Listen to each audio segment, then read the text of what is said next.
Good morning. Welcome to the Unitarian Universalist Church of Birmingham. Whoever you are, whomever you love, wherever you are today, or wherever you are on your spiritual journey, you are welcome here. To all who are here this morning, welcome home. If you would like to participate or comment on our service this morning, especially during the sharing of joys and sorrows, please use the chat feature in YouTube. Next week, we will begin our 7-week series on Leonardo da Vinci, and every individual that wants to participate will need to have one of our specially curated boxes. So please make a plan to pick up your box from the church after today's service or sometime this week, as we will begin using these boxes next Sunday. If you cannot pick up your box, please call the church office and one will be mailed to you. And this does include our out-of-state friends. This will be a great way of connecting with others and deepening our spiritual practices, no matter where you are on your journey. Please also check out this morning's announcements, as well as our Share the Plate recipient introduction.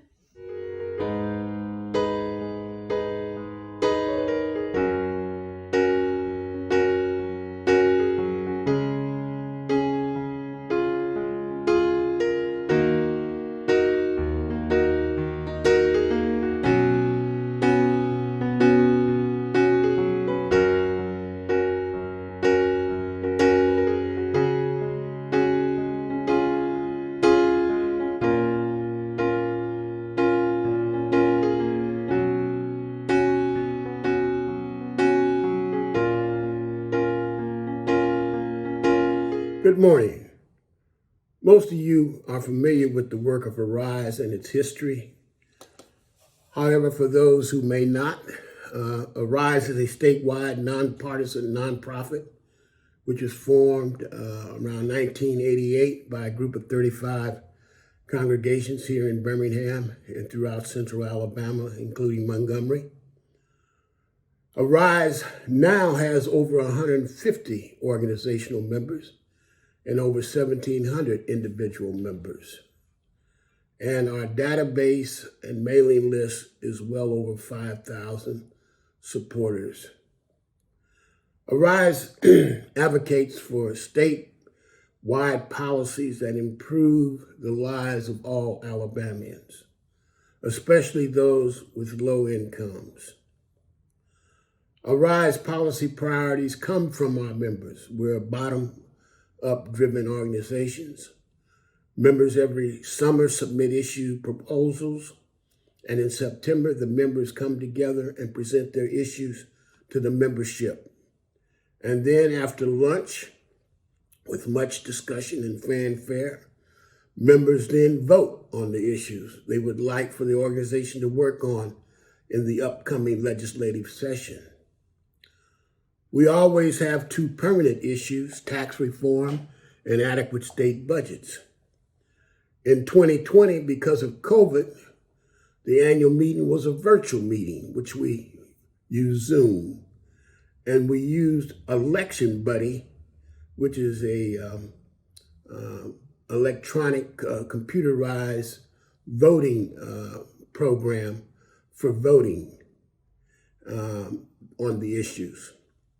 We had to adapt, as we all have during the pandemic. The 5 issues that we will be working on in conjunction with the budget and tax issues: criminal justice reform, 1; voting rights, payday and title lending reform, death penalty reform, and universal broadband access. Now, the 2021 legislative session begins in a few weeks, actually February the 2nd. And Arise will be virtually holding a series of action briefings leading up to the start of the session. And all of you are encouraged and invited to join in. The first session will be January the 12th, which is this coming Tuesday at 6 p.m. Legislative Advocacy in a Pandemic, a preview of what to expect this coming session. Tuesday, January the 19th, 6 p.m., voting rights. Tuesday, January 26th, 6 p.m., criminal justice and death penalty reform. And Monday, February 1 at 6 p.m., state budget priorities. Registration is required, and you may sign up for any or all of these sessions at arise.org/2021 action briefings. You should see that scrolling or on the screen now. And I want to thank you all for allowing me to join you this morning. Stay safe, and let's have a wonderful 2020.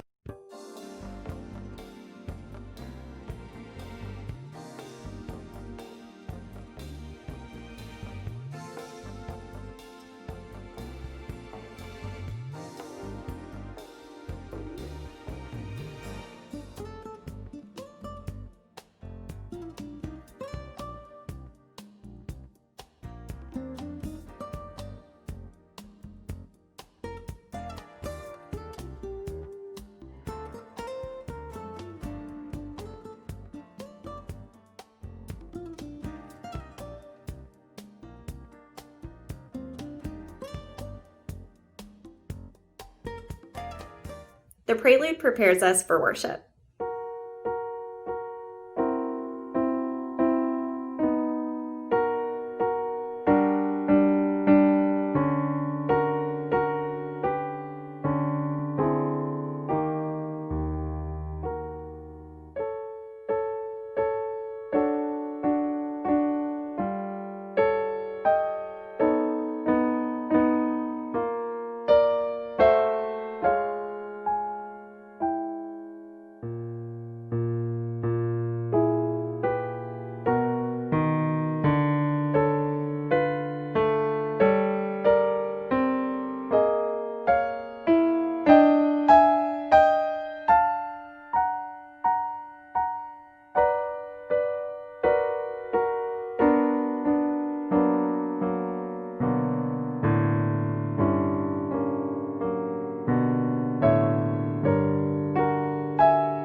In the soft light of this flame, may our lives shimmer anew. May we notice new possibility in relationships that seem lost. May the turning of the year give birth to a dream, and may the emerging light pull a new story into view. May what is give way to what might be, and may we believe again in the world that we imagine.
Good morning.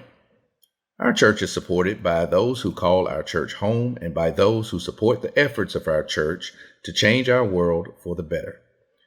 We share our cash plate every Sunday with organizations whose work reflect UU values to care for marginalized persons, advocate for real and systemic change, defend our environment, and promote justice and equity for all. This month's Share the Plate recipient is Alabama Arise, a statewide nonprofit, nonpartisan coalition of congregations, organizations, and individuals united in their belief that people in poverty are suffering because of state policy decisions. Through Arise, groups and individuals join together to promote policies to improve the lives of Alabamians with low incomes. Arise provides a structure in which Alabamians can engage in public debates to promote the common good. During this time of social distancing and online worship, please know that church expenses continue. Therefore, we very much appreciate your continuing to pay your pledge or offer your donation by either mailing a check to the church office or using PayPal or Venmo. Our Venmo account is at UUCBHAM. Please designate whether your offering is for UUCB or Alabama Arise. Thank you for your generous support of our church and our Share the Plate recipient. May we give in love and in hope.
As we enter our meditative space this morning, I invite you to lift up and keep on your heart those in our community who are needing a little extra care and support this week. We lift up Sandra Smith, whose mother Carolyn passed away this last week. Please keep Sandra and Vic and their family in your thoughts and prayers and reach out as appropriate.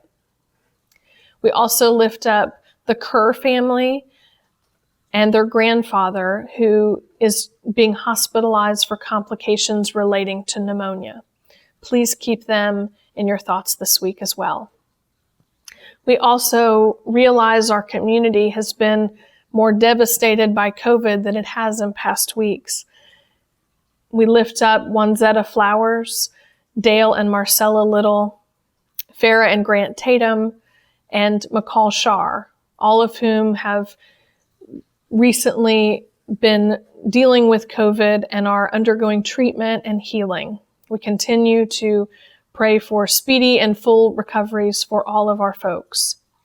We also lift up Mayor Randall Woodfin, who has been hospitalized due to complications of COVID and pneumonia. We lift him up and extend our thoughts and prayers to him and his family as he undergoes treatment for this virus. Please keep all of these folks in your thoughts and minds this week.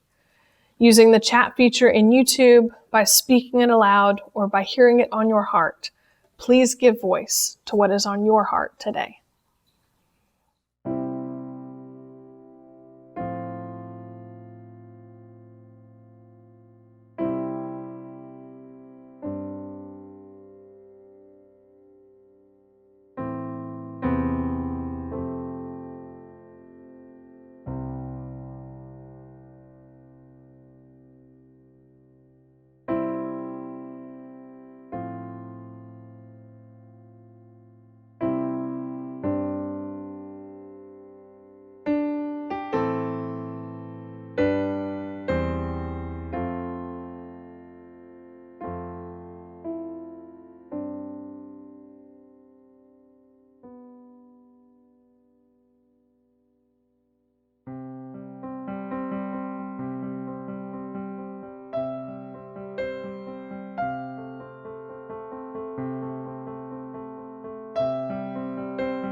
Please join me in hearing a spoken meditation followed by a moment of silence.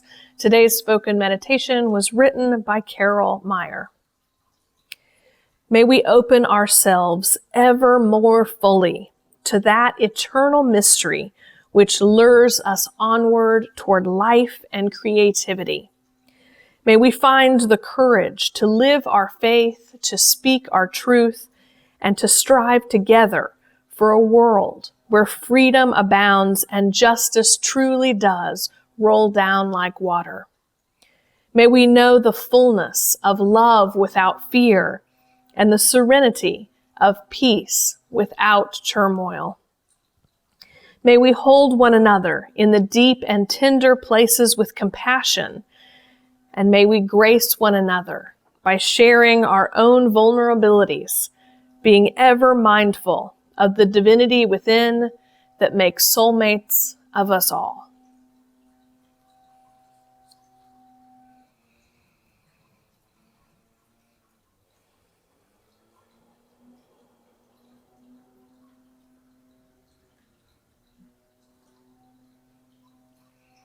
Amen and blessed be. Who will I be Who will I be? What will I see? What will I see?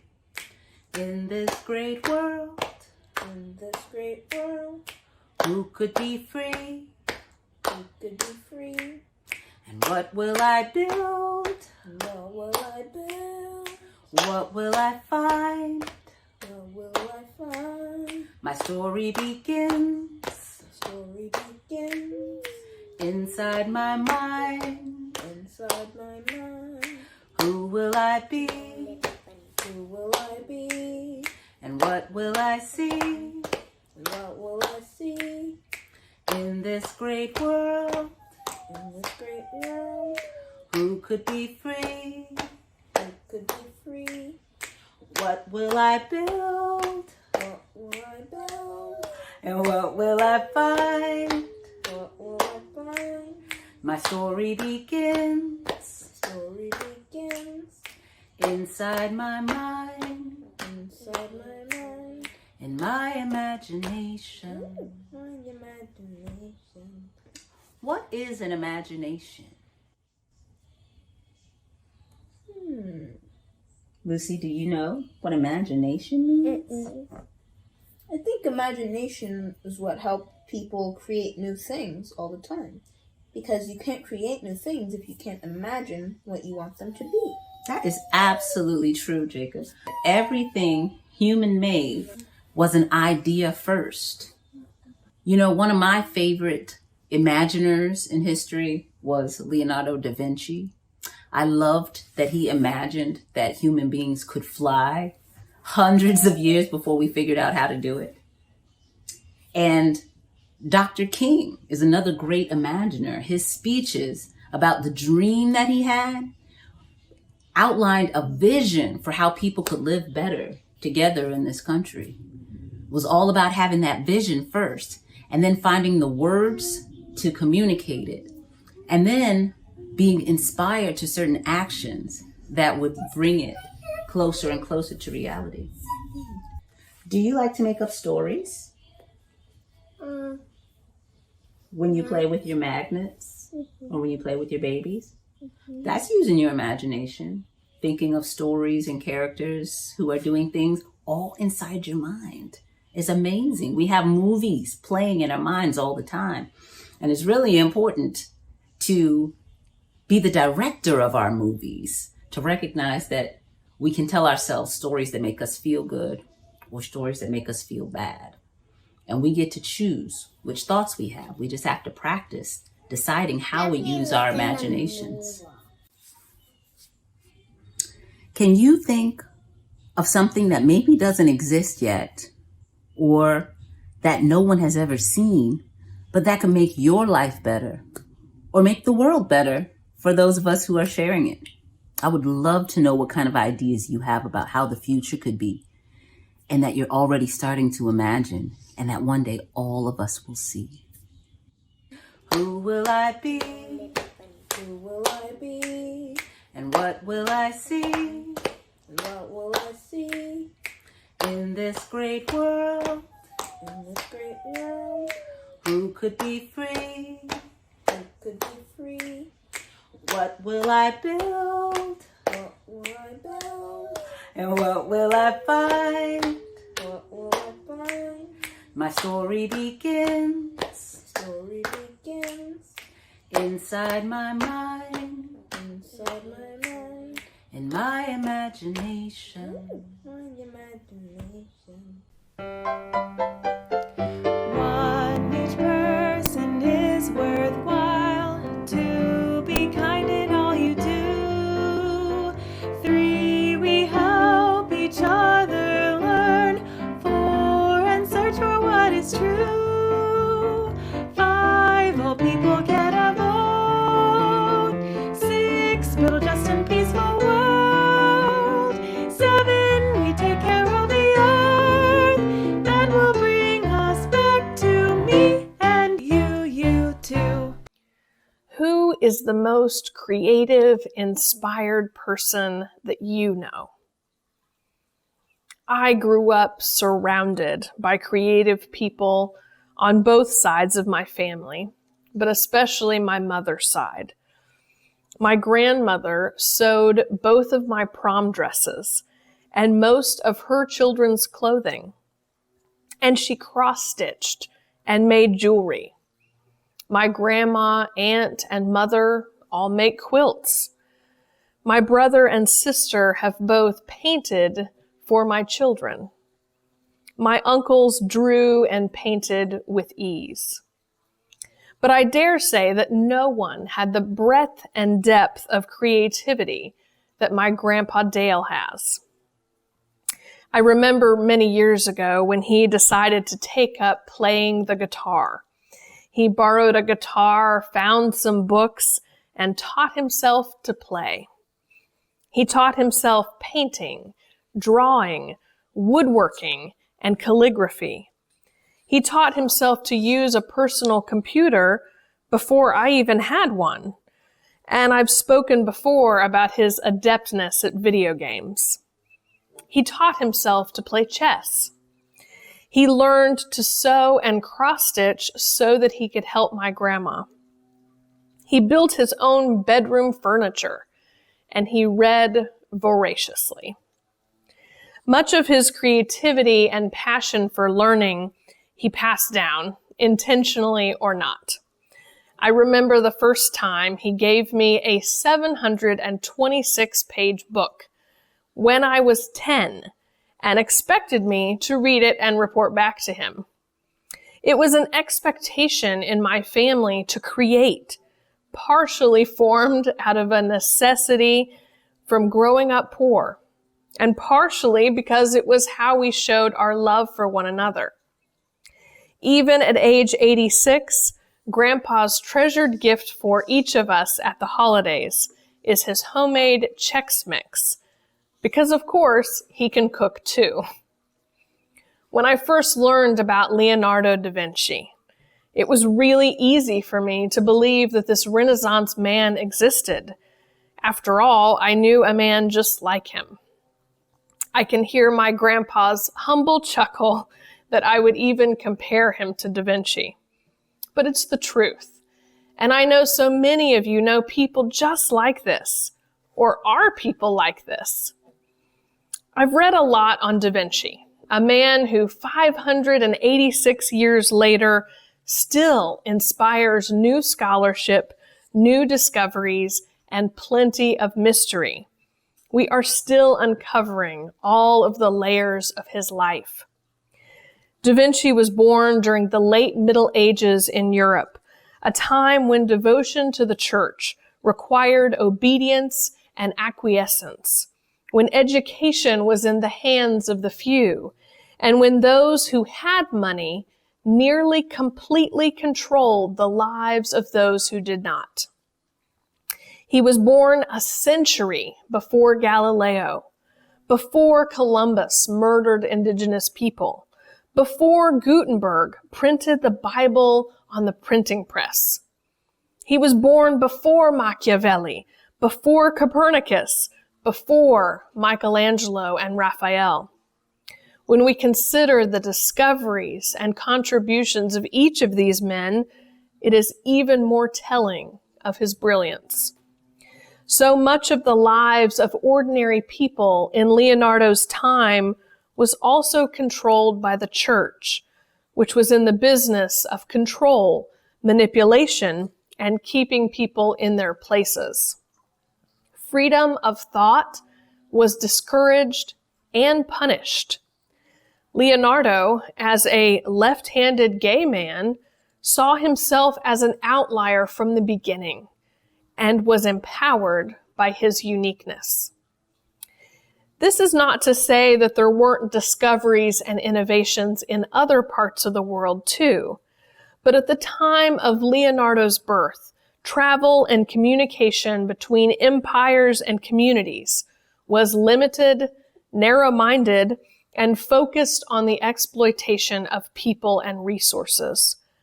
At the time of Da Vinci's birth, the Ottomans were in the process of ending the Byzantine Empire.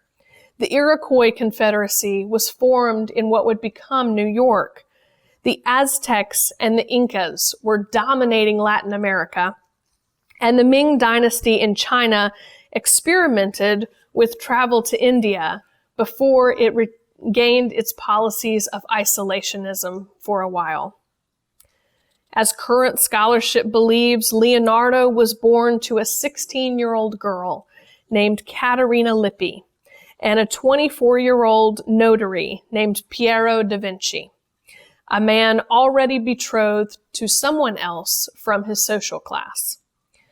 Fortunately for Leonardo, and hopefully consensually for Caterina, Piero arranged a marriage between Caterina and a local farmer and continued to provide for Leonardo throughout his life.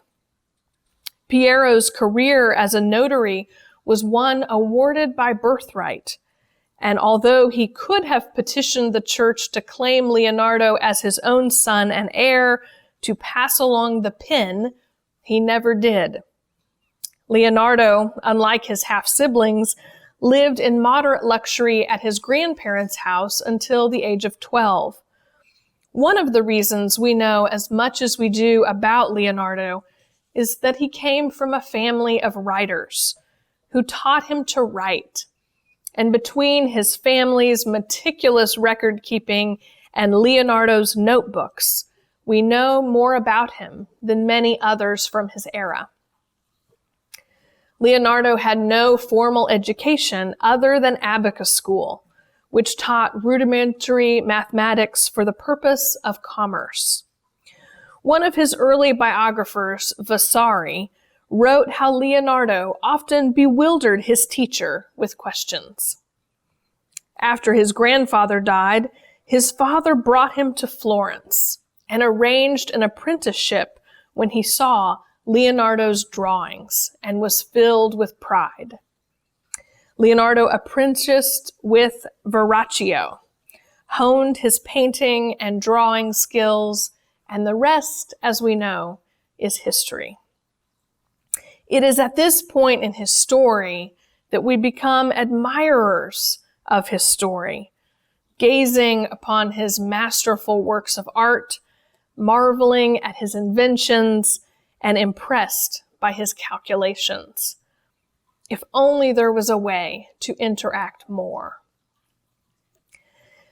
Last fall, I watched as Jewish synagogues and Christian churches created boxes for their congregants for the High Holy Days and Advent specifically, as ways to deepen spiritual practices while living under the constraints of pandemic times.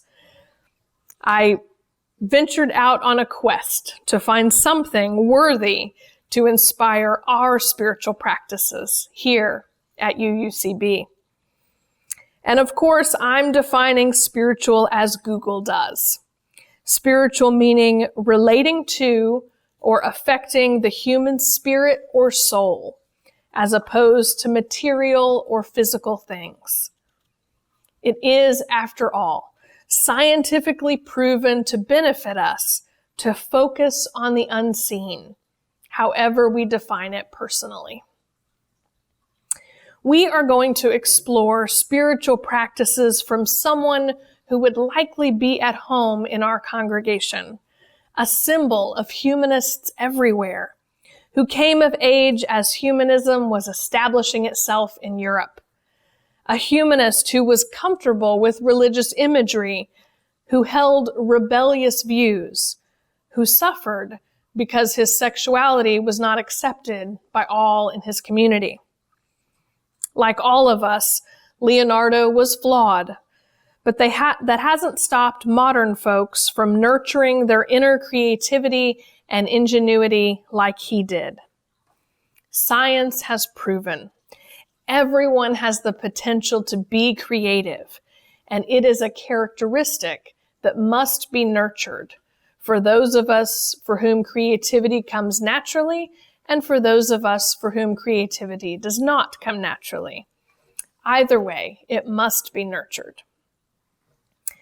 After practicing Da Vincian observance techniques, Walter Isaacson writes in his biography of Da Vinci, I did not come anywhere close to being Leonardo, but I learned from him how a desire to marvel about the world that we encounter each day can make each moment of our lives richer.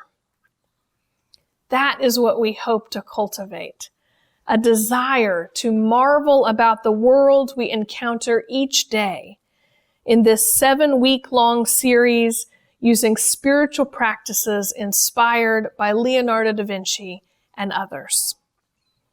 Today, following church, or any time this week, I hope you'll take a drive up to the church and pick up one of our specially curated Da Vinci boxes, one for each member of your family who will be on this journey with us.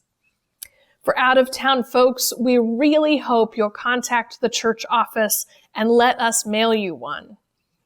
The box contains everything you need for the next 7 weeks, except something to write with, as I know how picky some folks are about their writing utensils.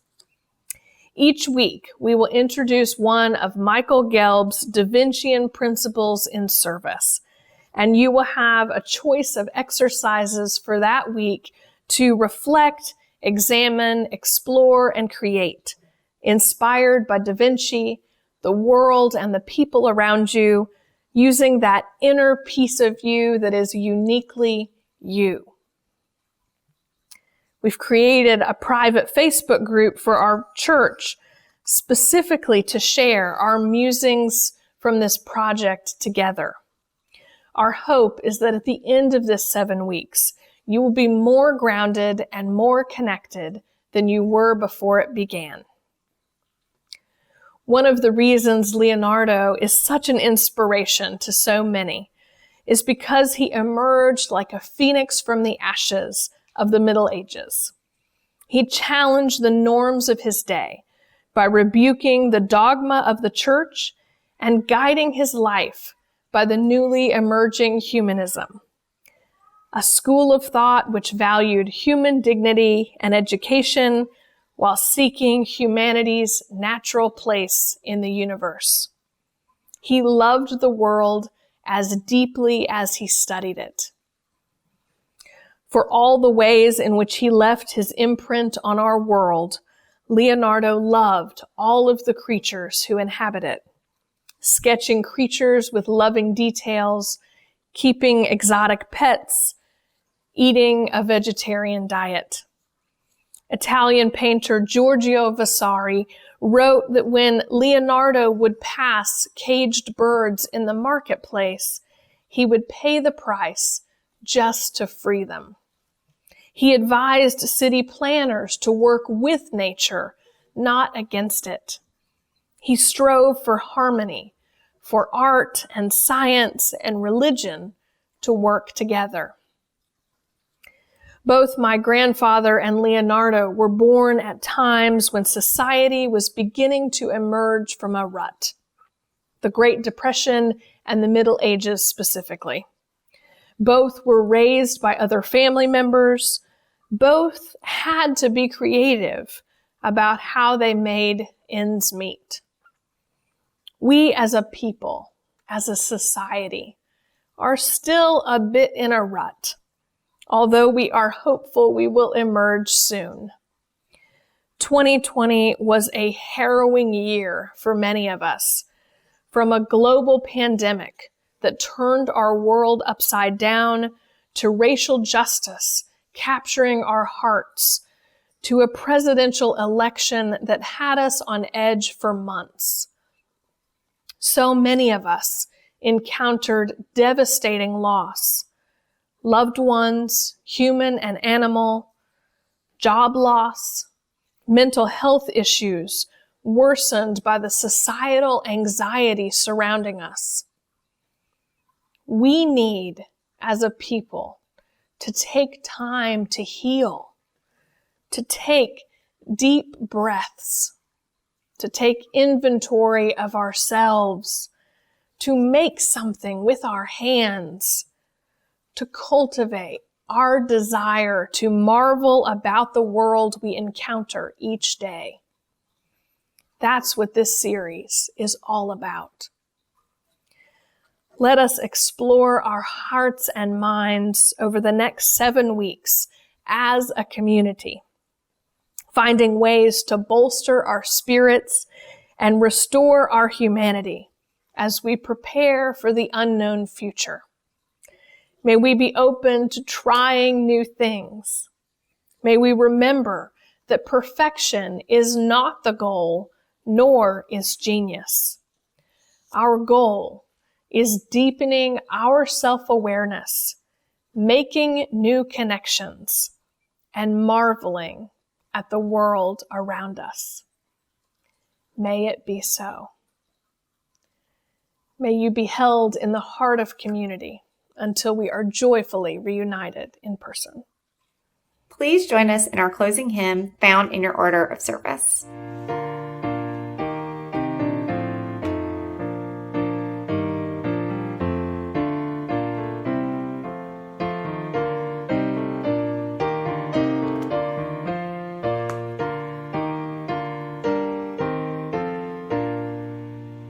With joy we claim the growing light, advancing thought and widening view, the light of freedom, clear of sight, from which the old unfold the new. With wider view come love to goal, with fuller light more good to see, with freedom true worth of control, with knowledge deeper reverence be.